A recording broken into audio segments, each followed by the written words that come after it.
Vale, bueno, si queréis esperamos un momentito, ¿no? Un minutito más ¿no? Que ya serán y 5 y entonces empezamos. Voy a compartir en la pantalla la presentación. ¿La veis la presentación? ¿Se ve bien? ¿Sí? ¿Se ve bien? Genial. Em, vale. Uy, ¿por qué no me deja presentarlo? Oh, bueno, a ver, vamos a verlo así. Bueno, no os moleste si lo vemos así porque cuando lo pongo en modo presentación me sale que soy un error y no me lo dejo. Pero lo veis bien, ¿no? ¿Se ve bien? ¿Así? Súper. Bueno, yo no sé si es un... Bueno, primero voy a presentar, ¿no? Porque no no me he presentado. Que más que menos, yo supongo que ya me conoce, pero mi nombre es Elena, como ya sabéis, soy psicóloga sanitaria, pedagoga terapeuta, logopeda habilitada y hace ya unos cuantos años que me dedico a todo el tema de la infancia y la familia, unos cuantos ya, 2 décadas. Y bueno, y este es un tema que a mí me interesa especialmente y no será si es por la edad y que llega a los 50 que uno se vuelve como un poco más reivindicativo o le importa, ¿no? Un poco menos, ¿no? El hecho de no ser políticamente excesivamente correcto, siempre con respeto, lógicamente, pero plantear un poquito la idea ¿no? De qué es a lo que nos referimos cuando hablamos de niños con alta demanda y de qué manera nosotros como padres, si tenemos niños con unas necesidades específicas, podemos ayudar a recomponerlos y a regularlos, ¿de acuerdo? Como es un término que se está usando comúnmente, y que a veces a mí me llegan a consulta padres con esa necesidad, ¿no? Pues mira, venimos a consulta porque tenemos un niño de alta demanda, ¿no?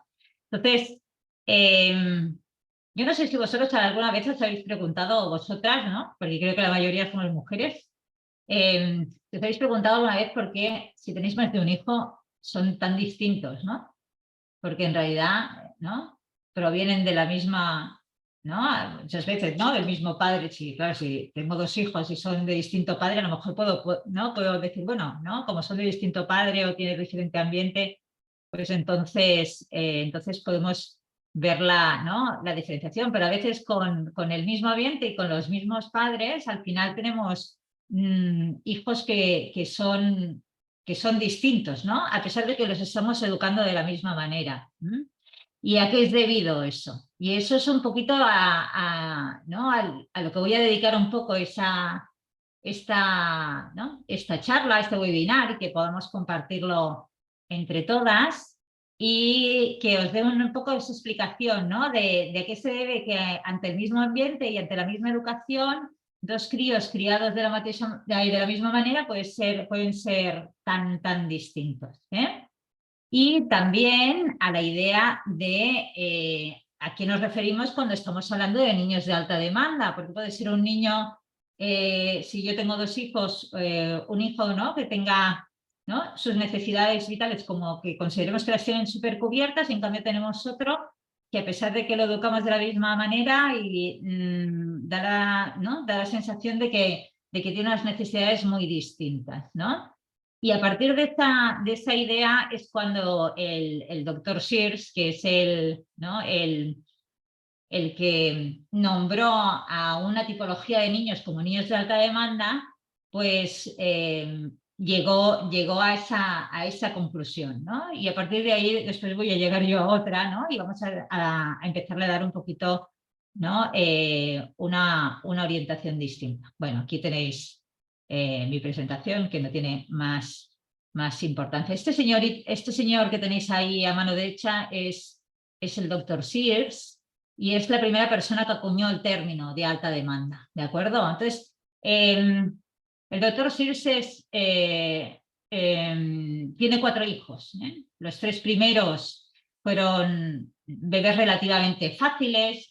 dormían bien, tenían buenas rutinas, eran predecibles, su nivel de actividad era, ¿no? Estaba dentro de la normalidad, sus necesidades eran fáciles, los podían, ¿no? Los padres, tanto él como su mujer, podían identificar claramente cuáles eran las necesidades de estos 3 primeros hijos, con lo cual no había, no había mucha dificultad, ¿vale?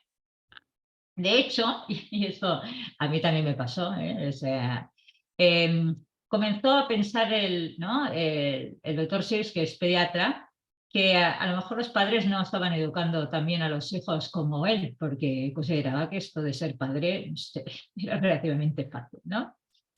Y esto pasa cuando tenemos hijos de este tipo. No sé si tenéis, ¿no? Uno o más de uno, ¿eh? Si queréis, me lo vais comentando en el chat a medida que yo voy hablando, pero sí que es cierto que si uno tiene un hijo fácil y sobre todo si es el primero, como que dices, pues voy a tener otro, ¿no? El segundo que tenemos a lo mejor no es tan fácil como el primero, o el primero es, ¿no? Es más complejo y pensamos que todos van a venir así, ¿no? Y entonces viene el segundo y nos lo reafirma o nos dice que estábamos equivocados. Pero sí que él tuvo estos 3 primeros hijos. Yo también tengo uno, ¿no? Mi primero, que ha sido un niño relativamente, ¿no? Muy predecible y muy fácil de llevar. Y yo alguna vez cuando era jovencita y tenía mi hijo mayor, pensaba que esto realmente tampoco era tan complicado, esto de ser padre, ¿no? Hasta que nació mi segunda hija, que me vino a enseñar que había estudiado poco, ¿no? Porque todavía no la tenía clara ella, ¿eh? Y es cierto, ¿eh? Hay bebés que son más fáciles y otros bebés que son un poco más complicados. Y eso le pasó al doctor Sis, ¿eh? Nació su cuarta hija, Hayden, y le vino a confirmar que no todos los niños eran iguales, ¿de acuerdo? Entonces, la primera pista a la que él, ¿no? Que le dio su hija y que le podía hacer ver que era una niña con una mayor demanda o con una mayor necesidad de atención o de cuidados, ¿no? No quiero decir con eso que los otros niños no lo precisen, sino que uno tenía, ¿no? Hacia una demanda mayor hacia el adulto. Llegó enseguida con el tema del comer y dormir, ¿no? Una niña, ¿no? Con una necesidad, ¿no? Con una demanda constante de alimentos, sobre todo en ese momento la madre le estaba dando pecho a su mujer y por tanto, ¿no? Hacía una demanda de pecho constante y además el pecho para ella no era solo una fuente de alimentos, sino que también era una fuente de consuelo, ¿no? Entonces al final el pecho también se convirtió ¿no? En un chupete humano, ¿no? Y siempre la tenía enganchada, ¿no? Y además no aceptaba ningún tipo de sustituto, ¿eh? Ni vincular, o sea que estaba muy aferrada a la madre, ni tampoco cualquier cosa que no fuera al pecho, ¿no? Y ante la separación, ¿no? Ante una negación, ante no satisfacer su necesidad, pues continuamente pues eran gritos y llantos, etcétera, ¿vale? Entonces este bebé se convirtió en un bebé que estaba siempre en brazos, que estaba siempre en el pecho, ¿no? Que lógicamente hacía una demanda continua de pecho y había que, ¿no? Y luego la tenían en la cama, ¿no? Y entonces había una necesidad de este bebé de tratar de decirles que ellos habían de estar muy presentes, ¿de acuerdo? Y también venía con el tema del dormir, se despertaba, ¿no? Se despertaba muchísimas veces, estaba despierta mucho tiempo, una bebé con muchísimas necesidades, ¿eh? Y entonces, en ese momento, cuando intentaron adecuarse a la necesidad que tenía Hayden, llegaron a la conclusión de que era una niña distinta a sus otros 3 hijos, y es ahí cuando el doctor Seuss acuñó el término de alta demanda, ¿no? Y entonces planteó cuatro dimensiones principales en esos niños con alta demanda. Pues una dimensión que sería más en el tema alimentario, ¿no? Niños que precisaban de una alimentación con alta frecuencia, que mamaban muy frecuentemente, al nivel de sueño, que tenían frecuentes despertares, que buscaban siempre el contacto para dormirse, ¿no? Con una necesidad muy, ¿no? Con muy bajo consuelo a nivel de autorregulación y precisando siempre al adulto para que le regulara. Una niña pues con mucha necesidad de contacto físico, ¿no? Muy movida, muy inquieta, ¿no? Que le costaba separarse y con una intensidad emocional muy alta, ¿de acuerdo? Y eso fue un poquito toda, ¿no? Las características que CIRC acuñó para definir a los niños de alta demanda, ¿no? Esto alivia, ¿cierto? ¿No? Esto alivia a los papás porque al final a los papás como que a mí me da la sensación de que les libera, de que el problema no es un tema educativo, sino que es un tema de que el niño hace una mayor demanda, ¿no? Y que no deja de ser niños que no es que tengan un diagnóstico de alta demanda, sino que son bebés pues, que necesitan simplemente pues, más contacto, más comprensión, más sensibilidad, ¿no? Más, un mayor apego, un mayor apego. Y ya está. Pero eso entonces es, ¿no? El planteamiento de eso entonces es un problema del niño realmente o no. Entonces ahí es donde a mí me gustaría un poquito llegar, ¿no? Porque está claro que los bebés no manipulan, sino que comunican. Y a veces como padres nos cuesta entender eso, ¿no? O sea, ¿qué nos está comunicando nuestro bebé o qué nos está comunicando nuestro hijo cuando hay una determinada necesidad? Y hay dos factores, ¿no? que son importantes ¿no? que tenemos que tener en cuenta, porque realmente tenemos que plantearnos si realmente eso es una alta demanda o es la propia necesidad del niño a la hora de expresarse, ¿de acuerdo? ¿Y qué tenemos que hacer nosotros como padres para adecuarnos a ello? Y hay dos factores súper importantes. Creo que son dos factores súper importantes que nos van a ayudar a entender un poco a qué se refería, ¿no? A qué se refería Sears con alta demanda y después a qué se refieren pues, las teorías actuales, ¿no? que tienen un componente altamente biologicista, ¿no? Porque sí que está claro que no hay dos niños iguales.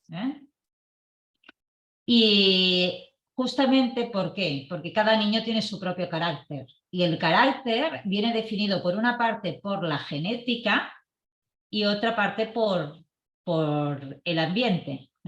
Y la parte genética sería la parte del temperamento. Y el temperamento no es más ¿no? el término que nosotros como psicólogos, ¿no? acuñamos a toda una serie de características biológicas que tienen en cuenta pues, ese componente genético que está determinado pues, precisamente por eso, ¿no? Por la influencia previa al nacimiento, ¿no? Digamos que si tenemos una tendencia, pongamos que yo soy muy nerviosa y mi pareja es muy nerviosa.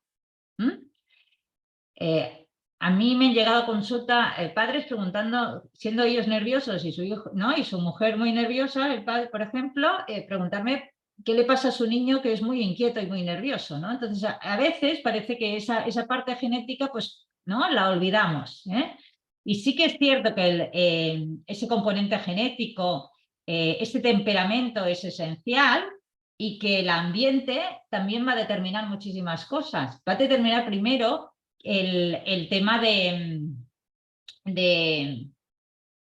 hay una parte, ¿no? a nivel ambiental, tanto previo al nacimiento, ¿no? tanto en interacción con la propia madre durante el periodo del embarazo como después, ¿no? como peri, como postnatal, que también va a determinar a nivel ambiental hacia dónde se desarrolla ese niño. Y no solo digo a nivel educativo, porque está claro que el papel del ambiente es esencial a la hora de que ese niño pueda desarrollar determinados caminos cerebrales y estar estimulado. Los cero, ¿no? El periodo previo de los 0 a los 2 años es esencial para su desarrollo cognitivo. Entonces, ¿no? Hay estudios, múltiples estudios que dicen que una baja estimulación, ¿vale? o un poco contacto, ¿no? un poco contacto y poco vínculo en esos periodos de desarrollo van a determinar no solo, ¿no? características características en cuanto a apego o a dificultades en las relaciones, sino también a competencias cognitivas, porque el cerebro no se desarrolla de la misma manera ante un buen apego, ante buenos estímulos del exterior, tanto a nivel afectivo como a nivel de estimulación, que un cerebro que no lo tiene, ¿no? Entonces, esa es la parte del ambiente que va a determinar después que esa parte genética se desarrolle de una manera sana. Y son esas dimensiones temperamentales que ahora iremos viendo las que van a determinar cómo es nuestro hijo. Por eso hay una importancia de la genética que viene determinada, ¿no? De ese temperamento que viene determinado, pues el carácter de la debilidad. Yo si tengo los ojos azules y mi marido también, voy a tener muchos puntos para que mi hijo tenga ojos azules. Y tal como heredamos los ojos azules o los dedos de los pies, y dices, tiene los dedos de los pies igual que su abuelo, también heredamos ¿no? toda esa parte temperamental. Y que es esencial a la hora de construir cómo es nuestro hijo y qué es lo que necesita para que lo regulemos de una manera más adecuada, ¿de acuerdo? Entonces aquí vamos a ver un poco cuáles serían las características temperamentales y nos queda claro que ese temperamento en interacción con el ambiente va a promover el carácter que tengamos. Lógicamente, ese ambiente también son las experiencias que tienen esos niños, ¿no? O las situaciones, ¿no?, traumáticas que pueda vivir en el transcurso de su vida, el apego que establece con las figuras parentales, el grado de afectación, ¿no?, psicopatológica que pueden tener los padres.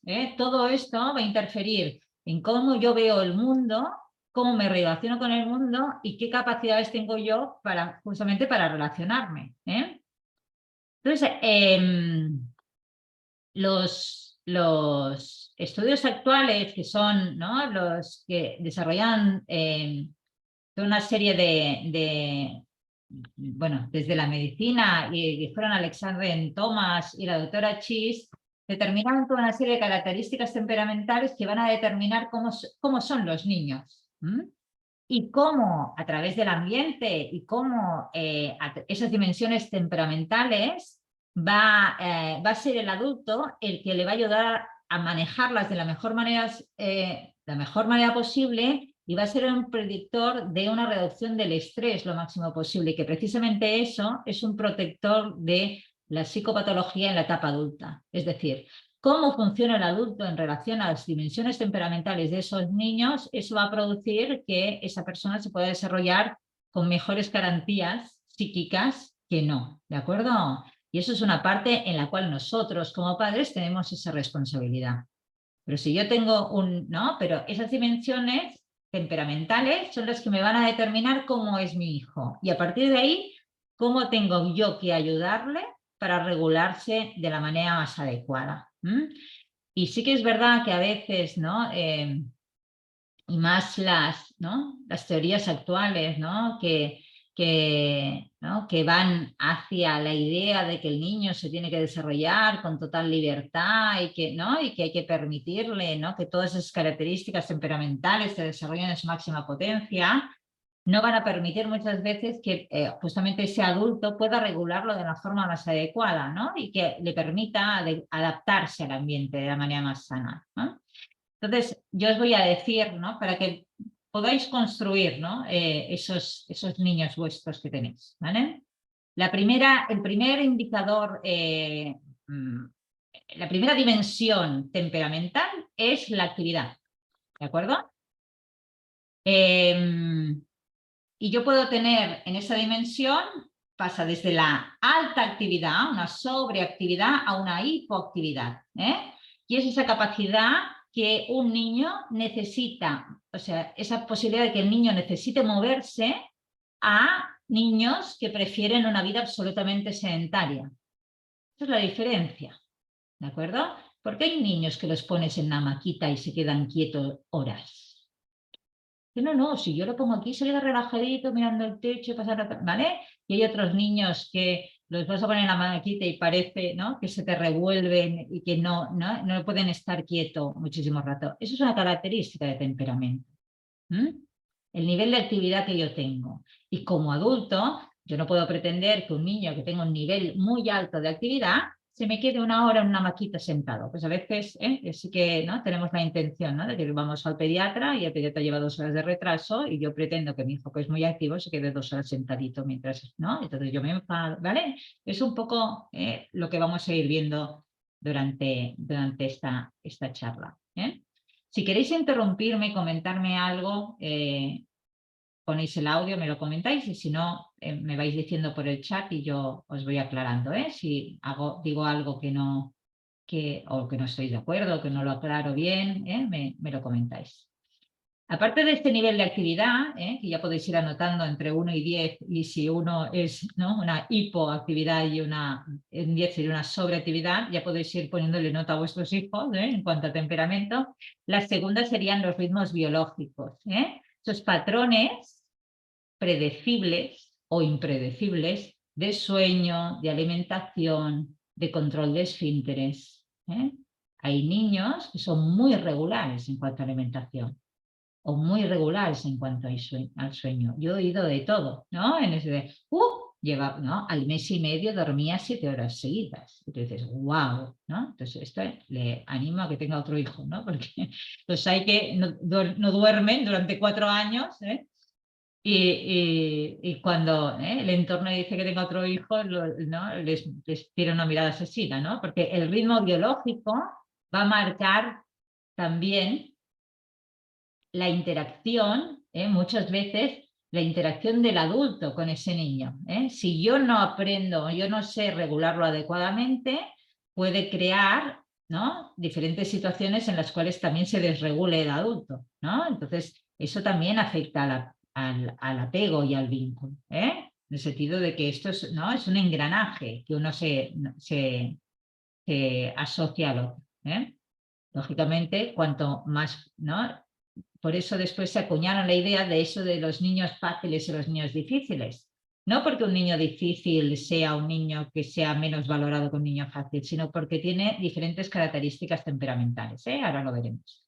Luego está el tema del acercamiento y el retraimiento. Eso también es una característica temperamental. Hay niños que les cuesta encarar nuevas situaciones y que les cuesta adaptarse a nuevas situaciones y enfrentarse a nuevas situaciones, o hay otros niños pues que ante los cambios pues muestran entusiasmo y no tienen ningún problema, ¿no?, ante las nuevas situaciones. Otros son más reticentes. Eso es una característica temperamental. Lo que yo haga en relación a esa característica temperamental como padre también ayudará a forzar unas características de carácter que le permitan adaptarse al ambiente o no, o aún se acuse más, ¿no?, esa diferenciación. Y luego está el cuarto punto, que sería el estado de ánimo. Es decir, mi capacidad como bebé y como niño para reaccionar ante el mundo de una manera positiva y alegre, ¿vale?, o bien como observador, reflexivo, negativo. Lo que conocemos como el vaso medio vacío y medio lleno, eso es una característica temperamental. Es que siempre ve las cosas, ¿no? Es que siempre dice que va a salir la cosa, ¿no?, las cosas mal. Esa mirada ¿no?, en lo negativo o en lo positivo es una característica del temperamento. ¿De acuerdo? No es algo que sea porque sí, sino que es una característica temperamental. Después tenemos la intensidad de las reacciones, y esta sí que es un motivo de consulta muy reiterado en psicología, y es la intensidad en la reacción emocional. Niños con una reacción emocional altamente intensa. Y esto es una característica temperamental. No es ni una manipulación, no es una llamada de atención. Hay niños que reaccionan emocionalmente a unos niveles de intensidad muy altos que no casan con la situación que están viviendo. ¿De acuerdo? Y es muy común. ¿Por qué? Porque son niños que ante una situación A, que si lo midiéramos entre 1 y 10, si 1 sería una situación que es una tontería, si me cae un vaso de agua, y 10 fue una situación de gran intensidad, yo qué sé, ¿no?, pérdidas importantes en la vida, ante una situación 2, ese niño tendría una reacción emocional, en vez de 2, ¿no? Acorde a la situación, pues tendría una reacción emocional de 8. Esa intensidad, esa amplificación de la reacción emocional muchas veces es mal entendida a nivel parental o a nivel ambiental y se considera que son niños, pues eso, o bien que a lo mejor lo valoran como que tengan un estado de ánimo depresivo, cuando en realidad es una reacción amplificada que luego se regula, o son niños que son tachados de muy demandantes de atención, exagerados, que lo hacen a propósito, ¿vale? Y es mal entendida esa intensidad en la reacción emocional. Yo siempre lo comparo con el tema de la intensidad térmica. Hay gente que se toma un café y por poco caliente que esté, ¿no? Lo nota frío, y otra gente que necesita, ¿no? Que necesita el café frío para podérselo tomar, ¿no? Y dice, ¿ya te has tomado el café? Sí, ay, a mí me quema. Ah, pues a mí no, ¿no? Esa reacción térmica, que a mí me va muy bien tener el agua muy caliente de la ducha, porque si no enseguida la noto fría, y el otro que la tiene que poner, ¿no?, muy fresquita porque enseguida se quema, esa reacción es innata también, ¿no? Sería más sensorial, pero no deja de ser una cuestión que está ¿no? Es como la sensibilidad sensorial, ¿no? Que está integrada dentro de mi componente innato, biológico, genético. Entonces, muchas veces esas intensidades, esa intensidad emocional, esa reacción emocional tan intensa es mal regulada por el ambiente, mal interpretada y por tanto mal regulada. Y eso genera muchas veces muchos problemas y muchas consultas a nivel terapéutico, ¿no? Después tenemos como temperamento la sensibilidad, que sería la sensibilidad sensorial. ¿Hasta qué punto a mí me molestan los ruidos fuertes o no? ¿De acuerdo? Hay niños que, yo que sé, que los ruidos muy fuertes, y adultos, ¿no? Nos pasa como adultos, nos molestan soberanamente, y a otra gente que no. Y como digo, los ruidos serían, ¿no?, estímulos físicos como la luz, las texturas, esa idea, ¿no?, de esos niveles de sensibilidad sensorial altos, ¿no? Esos problemas en la regulación de la sensibilidad sensorial, tanto por hiper como por hipo, no, claro, la gente, ¿no?, consulta cuando hay una hiperreactividad, ¿no? Cuando un niño no puede ir a una fiesta, o cuando un niño no soportan los globos, por ejemplo, cuando se explotan los globos que entran ¿vale? Porque el propio ruido les asusta y entonces sus reacciones emocionales son muy intensas. O personas que reaccionan a la luz, ¿no? Cuando hay mucha luz les molesta de una manera muy intensa, ¿de acuerdo? Entonces, esta reacción sensorial a los estímulos externos pues determina mucho la reacción del propio niño, e incluso del adulto, y determina cómo el entorno va a reaccionar en relación a esas cuestiones temperamentales, ¿vale? Después está la adaptación, o sea, la adaptabilidad, mi capacidad para adaptarme a nuevas actividades y nuevas situaciones, ¿de acuerdo? Y a que soy capaz de transitar en los cambios pues, de una manera muchísimo más fluida, o tengo dificultades. Cristina pregunta si la sensibilidad temperamental, ¿vale?, la sensibilidad emocional del temperamento, si hace referencia a las personas altamente sensibles. Sí, ¿de acuerdo? Hay las personas ¿no?, que son PAS, ¿de acuerdo? Son personas altamente sensibles y que indican que tienen un nivel de sensibilidad muy elevado y que reaccionan muy intensamente a situaciones que de por sí no hacen reaccionar de la misma manera ¿no?, a otras personas. Y es un componente innato.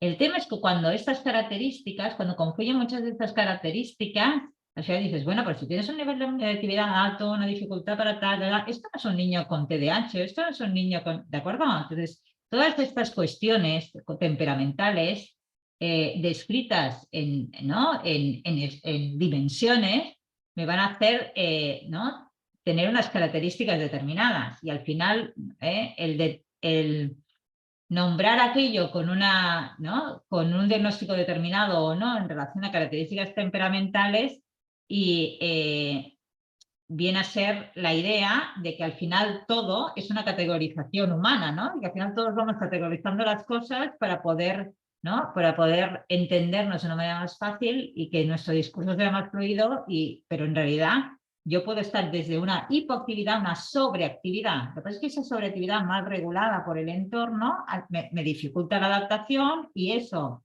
¿no? Y otro tipo de características, ¿no? Puede denotar determinadas, bueno, determinadas características específicas de ese niño. Pero sí que es cierto que esa reactividad emocional, ¿no? esa alta reactividad emocional, esa intensidad, es lo que podríamos definir con niños que sean pues, con una sensibilidad alta o altamente sensibles. Sí. O la distraibilidad, ¿no? Niños que son capaces de concentrarse y mantener la atención durante mucho tiempo o que tienen dificultades o se distrae rápidamente y fácilmente ante estímulos externos, ¿de acuerdo? Y así como podéis categorizar, ¿no? Decir, bueno, pues mi hijo aquí tiene dificultades o no, también nos podemos vernos reflejados nosotros, ¿no? Y después asociar cómo somos nosotros y cómo son nuestros hijos. Porque ese componente genético y hereditario está ahí.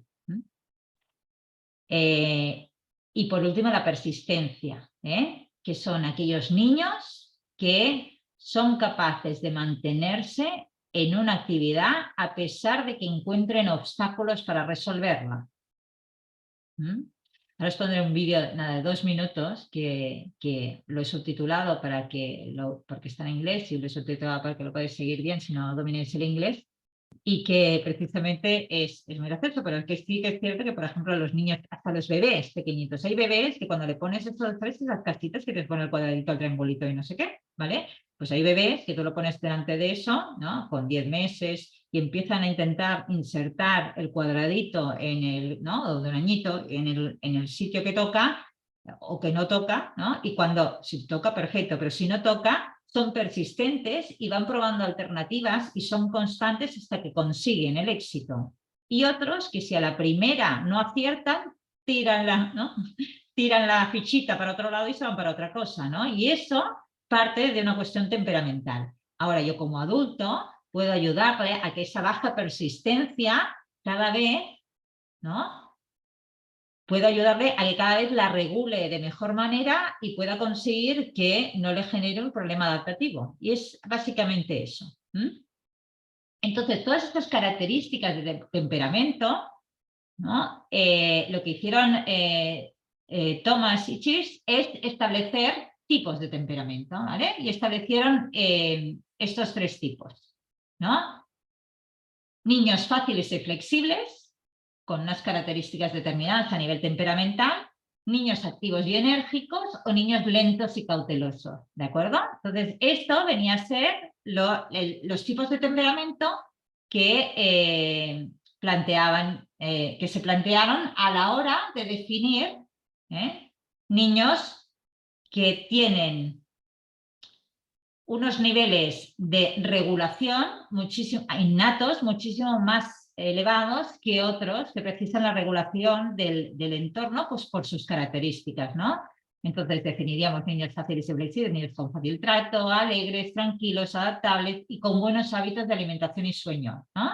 Es el niño ideal, Luego los tenemos activos y enérgicos, muy activos, quisquillosos, con reacciones intensas, positivas y negativas, con hábitos de alimentación y sueño irregulares, o niños lentos y cautelosos, indecisos, temerosos ante situaciones desconocidas, ¿no? De los que dan un paso para atrás y que les cuesta, ¿no? Enfrentarse al entorno, con movimientos lentos, observadores, con dificultades para adaptarse a los cambios, un poquito esa idea, ¿no?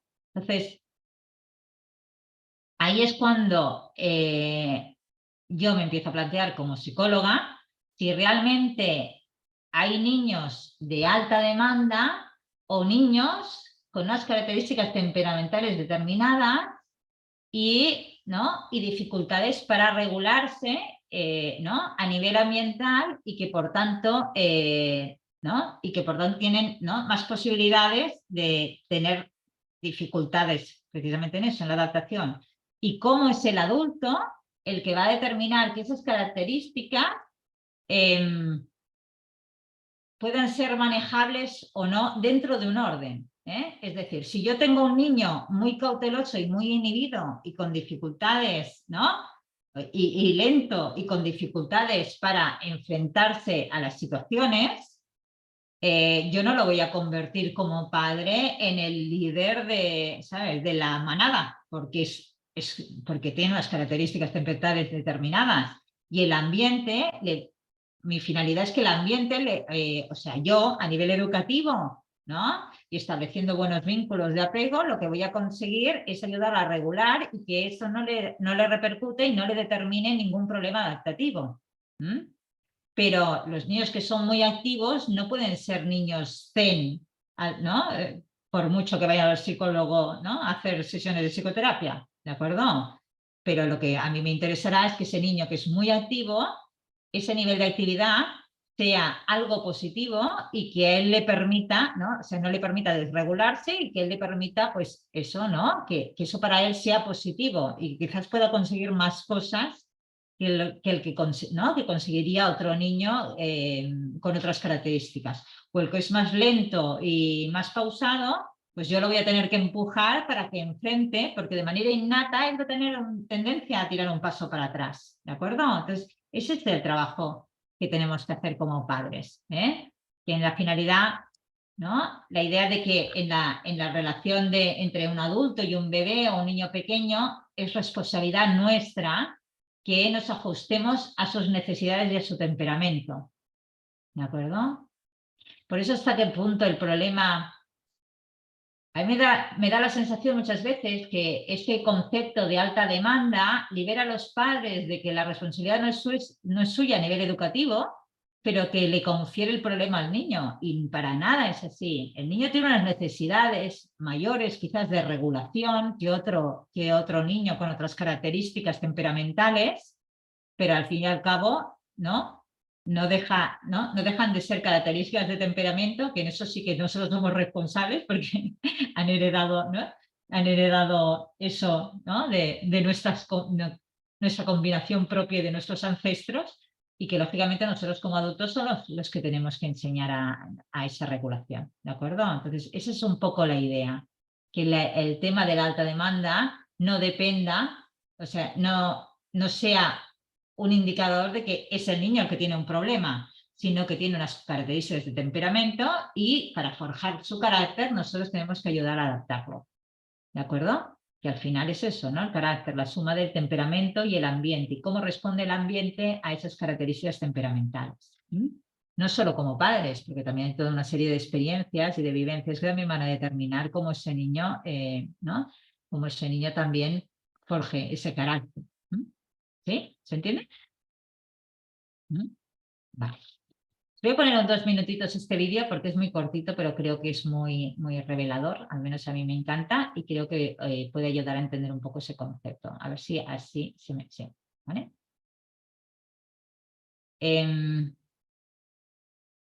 Creo que...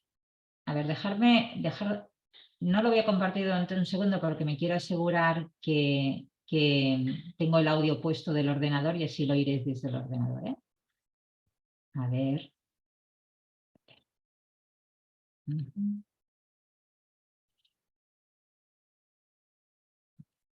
Sí, sí. Vale, lo presento. Ahora lo oiréis bien. ¿Alguien me hará así? Si lo oye bien, ¿de acuerdo? Si no lo oís, me avisáis.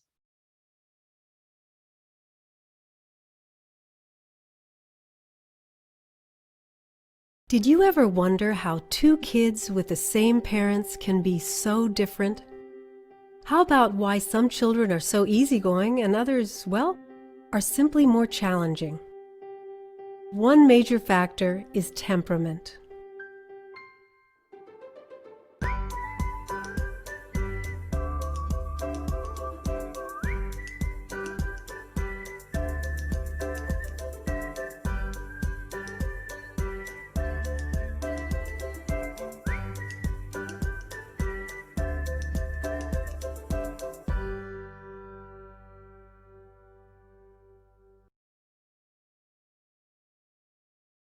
Temperament shapes the way we experience the world and interact with others. It is the collection of characteristics that makes each of us unique. Temperament is biologically based, the result of our own unique wiring in the brain and nervous system. So your child did not choose his temperament, and it's not the result of something you did or didn't do. Temperament is the reason why some of us love a crowd and others prefer a cup of coffee in a quiet place with a friend. Thinking about your child's temperament can help you tune into the meaning of his behavior and why he acts the way he does. Take, for example, your child's emotional intensity. Is he a big reactor who may squeal with delight when happy, but then have a knockdown, drag-out tantrum in reaction to a seemingly small problem? Or is he a more easygoing, go-with-the-flow kind of guy? What about your child's sensory reactivity, how she responds to sensory experiences? Does she thrive on lots of stimulation, lights, sounds, action? Or does she get overwhelmed easily by these kinds of sensations? Activity level is another important trait to tune into. Does your child always want to be on the go, or does he prefer quiet, less active play? Then there is adaptability. Does your child easily adapt to new experiences, such as new friends or new places? Or is he slower to warm up, needing time and support to feel comfortable? Finally, we have persistence. Does your child show patience to work through a challenging task, like rethinking her plan to make the boxes fit together?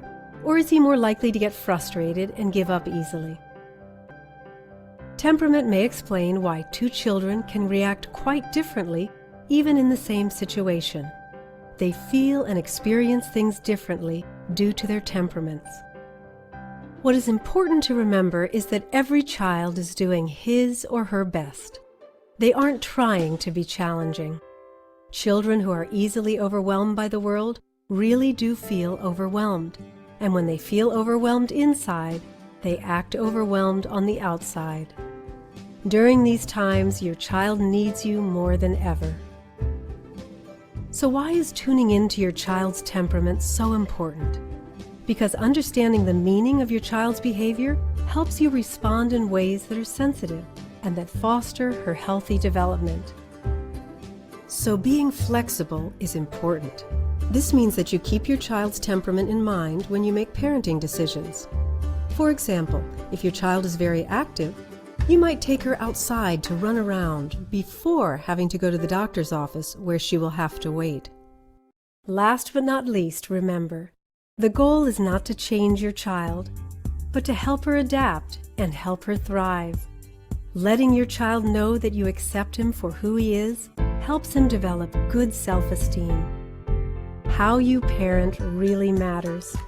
Whatever your child's temperament, whether your child is easygoing or more intense and challenging, your thoughtful responses help your child build new skills and experience more joy in the world. And that's what being a mom or dad is all about.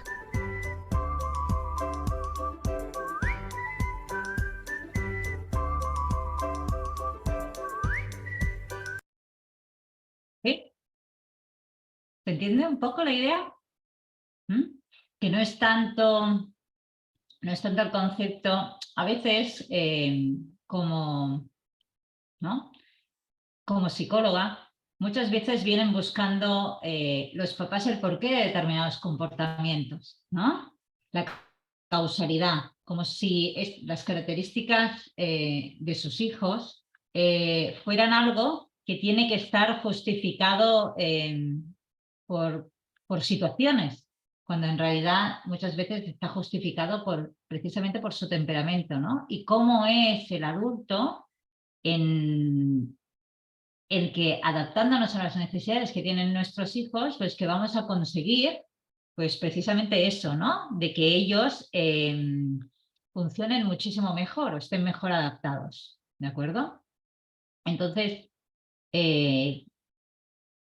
un buen acoplamiento, que es lo que es indicado, es que sucede cuando eso, ¿no? Cuando el adulto cambia la expectativa que tiene en relación al hijo, no, yo quiero que se quede quieto, ¿no? Y es un niño muy activo, pues es algo tendremos que adecuar la actividad a las necesidades de ese niño en un momento determinado y, por supuesto, ¿no? Como explicaba en el vídeo, si queremos que nuestro hijo esté sentado tranquilito y quieto durante un rato, es mejor, ¿no? Que primero descargue toda esa energía para que después pueda regularlo y poder estar más tranquilo. Pero lo que no pretendemos es, ¿no?, que él se adecue o se adapte a nuestras necesidades y sin tener en cuenta sus propias necesidades, ¿no? Entonces, de eso se trata un poco el acoplamiento, ¿no? Cuando yo cambio mis expectativas y me adapto a sus necesidades y apoyo el temperamento para conseguir, ¿no?, que eso mejore. Porque si yo le doy, ¿no?, si yo trabajo en esa dirección, ¿vale?, primero que provoco ¿no?, la idea de que yo te acepto como eres y no estoy exigiéndote continuamente que tú funciones de otra manera distinta a la que, ¿no?, a la que eres tú. Con lo cual, el niño ahí, sus niveles, ¿no?, sus niveles de regulación emocional, pues lógicamente ¿no?, van a ser mejores. Y por otro lado, también le voy a dar herramientas, ¿no? No se trata que, ¿no?, que ese niño muy activo y muy movido tenga que estar moviéndose por todos lados y que nunca tenga que esperar, ¿no? Sí, tiene que esperar, pero lo vamos a hacer a tempos progresivos. Y eso es la base de la autoestima, de construir su autoestima, de establecer objetivos pequeños que él pueda ir alcanzando hasta que al final pueda estar sentado toda la hora mientras espera al dentista, por ejemplo. Yo qué sé, ¿vale? Entonces, pero no podemos desde un primer momento de hacerle la demanda de que ellos tienen que llegar a aquel objetivo que nosotros queremos porque adaptativamente nos va bien, porque entonces no lo vamos a conseguir, ¿eh? Y entonces nos va a frustrar a nosotros como padres y le va a frustrar a él como hijo, ¿eh? Entonces es un poco esa la idea.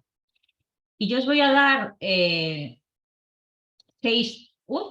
tips, ¿vale?, para que tengamos en cuenta a la hora de favorecer esa autorregulación, ¿eh? Porque sí que está claro que si yo quiero que él se autorregule, precisamente ahí tengo que acompañarlo para que consiga autorregularse, ¿no?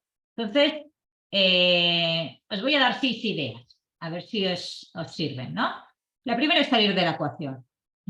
Es decir, si yo sumo estrés a su estrés, aquella situación que es de desregulación por una cuestión temperamental, se va a convertir en un problema de relación. Es decir, lo primero que tenemos que favorecer para que mi hijo se autorregule y sea capaz de gestionar, ¿no?, esas reacciones a nivel temperamental y que eso le permita ser adaptativo y construir un carácter adaptativo a las situaciones, es que el primero que tiene que regularse es el propio adulto. Hoy hacía, ¿quién me lo contaba esto? Hoy hacía un taller, ¿era hoy? Sí, hoy hacía, no era un taller, era una supervisión y hablaba con la terapeuta ¿no?, y hablábamos de un caso y era un niño ¿no?, que era agresivo y después en su entorno familiar, ¿no?, le pegaban, ¿no? Entonces es muy difícil que yo consiga que este niño regule, ¿no?, ese impulso de agresión si yo no le permito pasar por la emoción y encima yo soy agresivo con él. ¿De acuerdo? Entonces, eso es salir de la ecuación. Es no sumar mi estrés al suyo. ¿De acuerdo? Porque el niño puede ser capaz de regular ese estrés, puede regularlo y puede ir disminuyéndolo, siempre y cuando no tengas que sumarle tu propio estrés, porque entonces la suma del tuyo y el mío yo no puedo regularlo como niño. A veces nos cuesta, ¿no? A veces hasta a nosotros nos cuesta regular el de otro adulto. Imaginaros un niño regulando el estrés del propio adulto. Después, el tema de escanear, ¿no?, nuestros propios pensamientos, ¿vale? Es decir, y esto es algo muy importante, sobre todo, y que viene a colisión en el tema de lo temperamental, ¿no?, de que mi reacción no depende tanto de la situación, sino de la interpretación de mi situación. Si yo sé que mi niño es activo y que lo voy a poner en una situación complicada, ¿vale?, si se mueve, pues quizás lo vaya a entender y lo pueda sacar un ratito, ¿no?, lo pueda sacar de esa situación y nos vamos al baño, ¿vale?, y volvemos, y nos pasemos, ¿de acuerdo? Entonces ahí nuestra no depende tanto de la situación, sino de lo que yo interpreto, ¿no? De la interpretación de su necesidad en vez de lo que tiene que él hacer, ¿de acuerdo? Es decir, que nuestra interpretación de la realidad no depende tanto de lo que pasa, sino de lo que nosotros interpretamos de lo que pasa, ¿eh? Y a veces hay mucha interpretación negativa en relación a la reacción de los niños ¿no? y de los adolescentes, ¿vale? Yo tengo tendencia a interpretar mal aquello que está haciendo ese niño, ¿eh? Y yo que estoy en el otro lado, que me dedico, porque en mi casa estoy en mi lado, ¿no? Pero en el otro lado que me dedico a estar en el otro lado de los niños, muchas veces, ¿no? Yo recuerdo, lo pongo de ejemplo porque es muy representativo, unos papás que llegaron tarde, ¿no? Y entró el papá, ¿no? Entró los papás antes que el niño y el papá se quejaba y estaba muy enfadado porque el niño nunca se quería peinar y justo el día que tenían prisa se había puesto a peinarse, y entonces lo había reñido porque llegaban tarde y no sé qué, y el niño acababa llorando y él venía súper enfadado y encima, ¿de acuerdo? Y cuando pasó el niño me contó que había visto a su papá tan guapo porque se había puesto gomina y él quería ponerse igual de guapo que el papá y se había puesto a peinarse para que el papá estuviera contento, para parecerse a papá, ¿vale? Entonces, imaginaos la interpretación, o sea, la intención del niño, lo que había interpretado el padre y cómo eso había acabado, ¿no? en un conflicto, ¿no? Entonces, ahí hay que eliminar esa intención negativa y buscar una intención positiva. También, ante dificultades de regulación, hacer activamente nada es hacer mucho, ¿eh? A veces dice, bueno, ¿pero qué tengo que hacer? Y digo, pues haz nada, ¿eh? A veces hacer nada es muchísimo más complicado que hacer mucho, ¿no? Entonces, quédate a su lado, acompáñale, permítele pasar por su emoción, pero no le sumes la tuya si es negativa, ¿de acuerdo? Y permítele pasar por ahí. O sea, si yo te digo no llores o no te enfades, no te estoy permitiendo. Yo entiendo que estés enfadado, ¿vale? Entonces, permítele el enfado, ¿vale? Si él te precisa al lado, acompáñalo. Si él necesita irse, déjalo irse, ¿de acuerdo?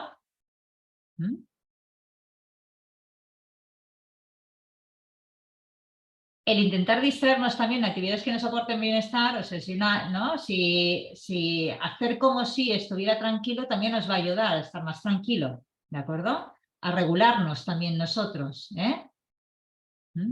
Si yo, ante una reacción de nuestro hijo, en vez de ser reactivo, me paro y no digo nada o no hago un comentario, ¿no? punitivo, como si, ¿no? yo estuviera tranquilo, voy a tener muchas más posibilidades de regular mi emoción. Trabajar en ese momento también mi respiración, ¿vale? Para favorecer mi regulación y también favorecer la suya. Y después, en el momento en que él sea capaz de regularse y que ya ha pasado, ¿no? Y lo he acompañado y ha permitido pasar la emoción, cuando se calme, poder seguir haciendo lo que estabais haciendo, ¿de acuerdo? Sin reflexiones, si es que, bueno, reflexiones repetitivas, ¿eh? Hay veces que entramos en sermones repetitivos que no son funcionales, pues eso, ya estás bien, pues seguimos haciendo lo que estábamos haciendo, sin castigos, sin reproches, sin atención negativa ni atención positiva ante ese hecho, ¿eh? Si quiero que aquello lo aprenda a regular y lo compense. ¿Sí? ¿Bien?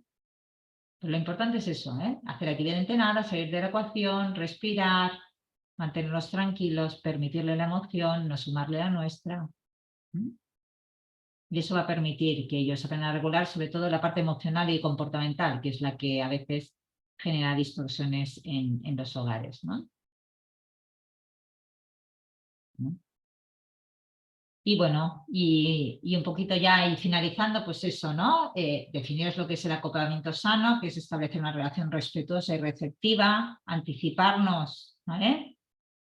De cómo un niño podría comportarse o reaccionar antes de que surja un problema, o sea, atender a su demanda, acompañarlo en sus procesos. Eso no significa que lo tenga que despistar de cualquier cosa que le pueda generar un malestar, sino saber que hay determinadas situaciones que lo pueden desregular y por tanto tenerlas en cuenta para que nos podamos adaptar. Estructurar el ambiente tomando en cuenta pues dichas necesidades y asumir tu temperamento, pero también nuestro temperamento, tu carácter y también el nuestro. ¿De acuerdo? porque ahí hay una parte importante que es la que, ¿no? La que va a determinar mi interacción con él o con ella. Y esta es una, ¿no? Esto es una idea interesante, ¿no? Que es que aprendamos a elegir aquellas batallas que vale la pena luchar y que las, ¿no? Y las cuestiones que no tengan gran importancia las dejemos ir. Y cuando ya tengamos, ¿no? Y que vayamos batallas pequeñas para ganar la guerra, ¿eh? Y no muchas batallas a la vez. A veces queremos, ¿no? Queremos luchar con 10 batallas a la vez, ¿no? Y hay cosas que no son importantes, ¿no? Entonces, las cosas que no son importantes hay que dejarlas ir. No tenemos que pretender que todo se solvente, ¿no? Y que todo se solucione a la vez. Pero si hay algo que realmente vale la pena luchar, lo luchamos y cuando tengamos resuelto buscamos otro, ¿no? Otra lucha. Y hay cosas que no vale la pena gastar demasiada energía. ¿Sí?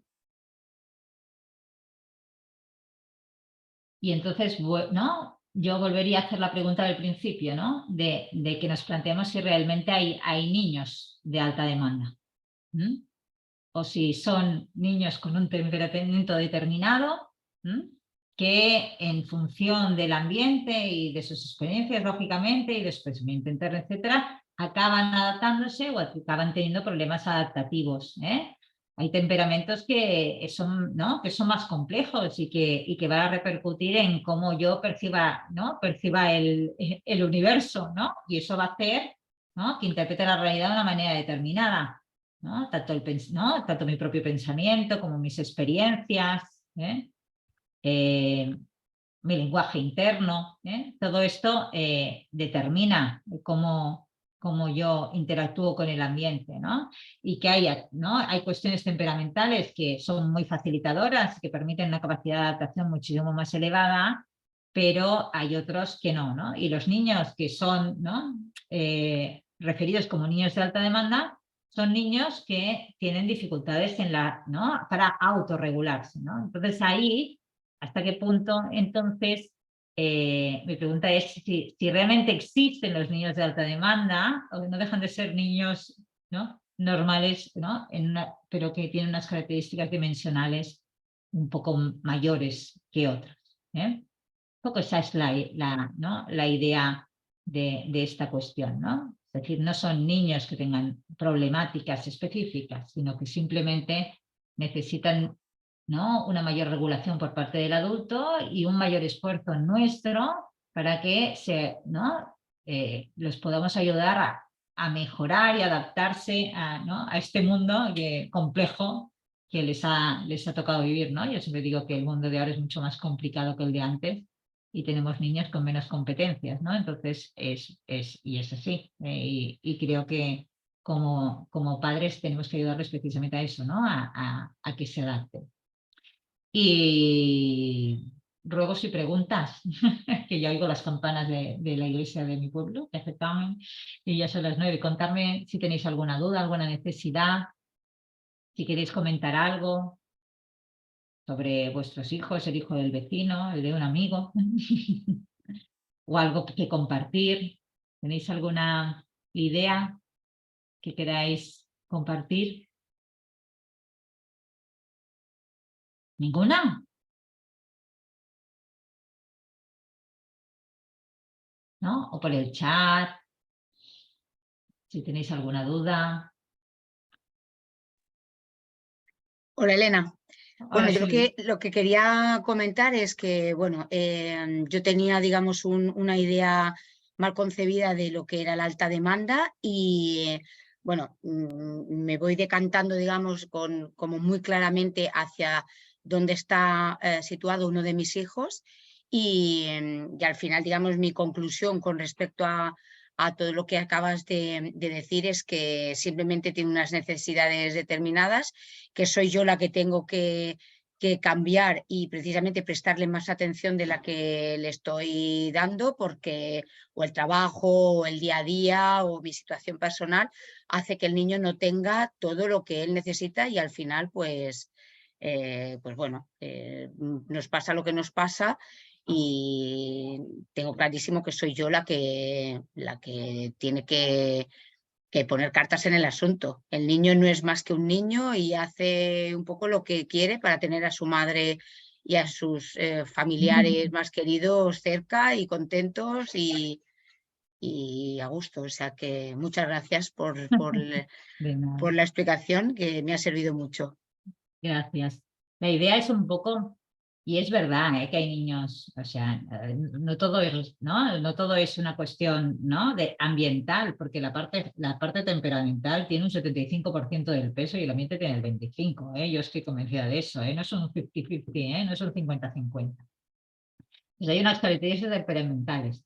Pero sí que es verdad, y que es verdad que hay niños muchísimo más fáciles que otros. Yo tengo 3 y lo puedo decir, ¿no? En el sentido de, y hay unos que nos llevan muchísimo más esfuerzo, pero luchar contra eso, ¿sabes? Para ponerlos en el, ¿no? No, es un fracaso total. Entonces yo a partir de ahí, sí que es verdad que yo puedo, ¿no? Tengo que readaptarme para, ¿no? Para cubrirle ¿no? Para cubrirle determinadas necesidades y poder ayudar a que, ¿no? A que después se adapte bien al entorno y al ambiente, ¿de acuerdo? Pues eso sí que es responsabilidad mía. Pero exigirle que sea igual que el hermano, porque el hermano le dice siéntate o ven y te dice voy y viene, y el otro tarda 10 veces más, ¿de acuerdo? Eso, y muchas veces entramos ya ¿no? En mecanismos educativos ya que al final acaban distorsionándose, que nosotros perdemos el control, ¿de acuerdo? Entonces sí que es cierto eso, ¿no? De que tenemos que tener otra respuesta, pero sí que tenemos que construir que ellos vayan alcanzando objetivos distintos, porque si no, si yo me sobreadapto a todo aquello, llega un momento, ¿no? Entonces, si me ha sobreadaptado, tampoco lo ayudaría a adaptarse al mundo, porque el mundo no es, nadie se adapta a nosotros al 100%, ¿no? Entonces, es ese punto entre de hasta dónde él puede llegar, ¿no? Hasta dónde él puede dar un pasito más, ¿no? Y nosotros ayudar, ¿no? Y a partir de ahí no exigirle más, pero después, ¿no? Poco a poco, pequeños pasitos, que vaya yendo y avanzando hasta que pueda, ¿no? Alcanzar una adaptación total o la mejor adaptación que él puede con las características que tiene. ¿De acuerdo? Entonces es un poco eso, ¿no? Que no hay que pedir cosas imposibles a nuestros hijos, muchas veces que sí que se las pedimos. ¿Sí? Gracias, Silvi. ¿Alguna cosita más? Veo aquí un Hola. mensajito. Dime. Yo te quería comentar, bueno, que lo comenté cuando te pedí que me dieras, bueno, muchas gracias, sobre todo. Y nada, tengo un caso que es una amiga y claro, su niño todo el rato juega con que, claro, tiene hambre, pidiéndole comida, ella pues claro, al tratarse de comida le cuesta decirle que no, pero claro, o sea, come y a los 15 minutos está igual. Luego, por ejemplo, le dice, tengo sueño, lo lleva a la cama y a los 5 minutos le cuenta el cuento y dice, no, no tengo sueño. Y claro, o sea, es un poco como que, por ejemplo, cuando habla conmigo, el niño, por ejemplo, el otro día le tiró el canasto de la ropa, no se puede separar de él y tiene que estar con él todo el rato, sus ojos tienen que estar 24 horas encima de él. Entonces, digo, eso ya no sé si es a lo mejor algo de necesidades o se excede o no sé. Bueno, yo ahí te plantearía, ¿no? Yo me plantearía el para qué lo hace, ¿no? Está claro que es para que lo miren y para qué necesita que lo miren, ¿no? Entonces ahí hay que entrar. Lo que pasa es que sí que es cierto que ahí hay que ver lo que pasa antes, lo que pasa después, lo que se ha intentado hacer hasta ese momento, pero si un niño hace una demanda, ¿con 2 años? Pues tiene 2, casi 3. ¿Vale? Entonces ahí hay que, lo que pasa es que por eso decía yo lo de los pequeños pasos, ¿no? Hay que readaptar. Y cuando hay problemáticas de sueño, problemáticas de alimentación, que hay problemáticas para integrar los hábitos, lo que tienen que hacer los padres es hacer una retirada muy paulatina y muy lenta, ¿vale? Para ir adecuándose en tempos, ¿de acuerdo? Entonces, un niño que le cuesta dormir solo, no lo puedes dejar solo en la habitación y largarte y cerrarle la puerta, porque entonces el grado de angustia sería muy mayor. pero sí que si en vez de estirarme, le cojo la manita y me quedo sentado y luego me pongo, ¿de acuerdo? Es como ir haciendo progresivamente, ¿no? Una separación paulatina para que él gane en seguridad, ¿vale? Porque ahí la madre le está dando los mensajes, ¿no? Yo continuamente, ¿no? Me adapto a ti porque te quiero, pero después le digo, ¿no? Yo, ¿no? Yo continuamente estoy aquí porque tú eres incapaz de hacer nada solo, ¿no? Entonces eso sí que merma la autoestima. Y tú me dirás, es muy pequeñito, sí, pero por eso hay que ir progresivamente. Es que es muy difícil una cosa así porque tienes que valorar el contexto sistémico, ¿no? ¿Dónde está, ¿no? ¿Dónde está esa mamá? ¿Dónde está ese niño? ¿Quién más hay en el entorno? Claro, es difícil ahora con una puntualización. Pero está claro que un niño de 2 años debería aguantar sin comer más de un cuarto de hora, ¿no? Ya por lógica aplastante, ¿no? Pues eso, por ejemplo, las mujeres están en el salón, acaban de cenar y tal, y ya llega la hora, le cuenta el cuento y a la hora de dormirse, no quiere dormirse. Es como que la intenta atrapar él, que no quiere que esté con su marido porque viven ellos solo. Entonces, como que la intenta atrapar y que no la deja. Es eso. Bueno, hay una necesidad ahí que no está cubierta, ¿no? Entonces, o necesita una sobreatención, ¿no? Algo excesivo. Entonces ahí habría que ver, ¿no? Qué es lo que hay detrás, ¿no? O para qué lo hace y dónde está posicionado cada uno dentro del sistema, ¿eh? Pero eso no es un problema del niño, ¿eh? Con 2 años es un problema sistémico, es un problema del sistema, ¿no? Una dificultad del sistema. Ahí si tienes que mover a alguien, hay que mover al adulto, no hay que mover al niño. En esas edades no hay que intervenir con el niño, hay que intervenir con el propio adulto. Y moviendo al adulto de forma adecuada, ¿vale? Consigues que él regule, ¿eh? Ahí sí que hay un tema de regulación. A lo Pero que mejor no tiene que le ser, debería consentir tanto, perdona, o no. bueno, es muy, ¿no? Es demasiado concreto para que yo te responda eso. Pero sí que ahí hay una necesidad de ese, ¿no? De ese niño de mayor atención que no está cubierta, pero necesitas información de todo el sistema, de qué es lo que hace cada miembro de la familia, de cómo son los momentos en los cuales hay buen rollo, si hay momentos de buen rollo, todos son así, ¿no? Entonces, claro, entonces hay que ver, claro, es que si no hay, lógicamente el niño aprende de que tiene que funcionar así para recibir la mirada, ¿sabes? Entonces, eso es responsabilidad del adulto. Pero eso no es responsabilidad del adulto de que omito la mirada y que aprenda, ¿no? Eso es, ¿no? Hacer un movimiento coherente a la necesidad del niño. Los niños lo pasan mal, ¿sabes? Los niños sufren detrás de todo esto. Este de 2 años y cualquier niño, cualquier trastorno de conducta, detrás hay un niño que sufre. Es que cuesta verse, ¿no? Entonces, se cuesta, ¿no? Pero entonces, cuando un niño se porta mal y busca la bronca del padre y el límite, ¿vale? Entonces, ¿para qué hace eso, no? Entonces, hay que verlo eso, pero hay que poner una mirada amplia hacia eso. Entonces, ahí es responsabilidad siempre es responsabilidad de los. Cuando hay sufrimiento en el niño, lógicamente es bueno trabajar con el niño porque entonces iremos muchísimo más rápido. Pero lo principal es trabajar con los padres. Somos los responsables de todo. Si yo tengo que elegir entre padres y hijos para mover solo es uno de los dos, ¿vale? Siempre elegir a los padres. Siempre. Si puedo en un momento determinado elegir a los dos, elegiré a los dos. Pero si tengo que elegir a alguien, elegiré siempre a los padres. Porque somos los responsables o sea, no es porque en nosotros no esté el problema, sino porque en nosotros también está la solución, ¿sabes? Siempre. Hasta con los Muchas gracias. adolescentes. Hasta con los adolescentes, ¿no?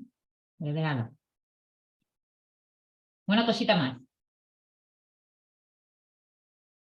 ¿No? ¿Nada más? Bueno, pues yo os agradezco muchísimo el que hayamos compartido este ratito, ¿de acuerdo?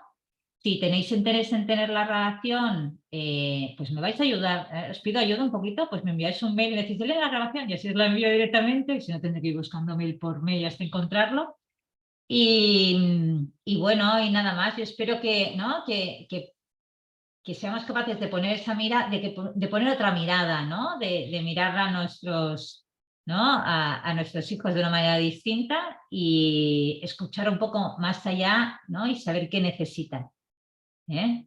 Y a partir de ahí, lógicamente, también ser responsables de poner límites adecuados, etcétera, etcétera, pero ¿no? Dar un poco esa vuelta de que ellos no han elegido ser sobreactivos, ni ser más nerviosos, ni ser, ¿no? Ni que les molesten los ruidos, sino que ¿no? hay toda una cuestión temperamental en la cual nosotros tenemos que, a través de nuestras acciones, pues, ayudar a regularse lo máximo posible dentro de, ¿no? dentro de sus posibilidades para que estén bien.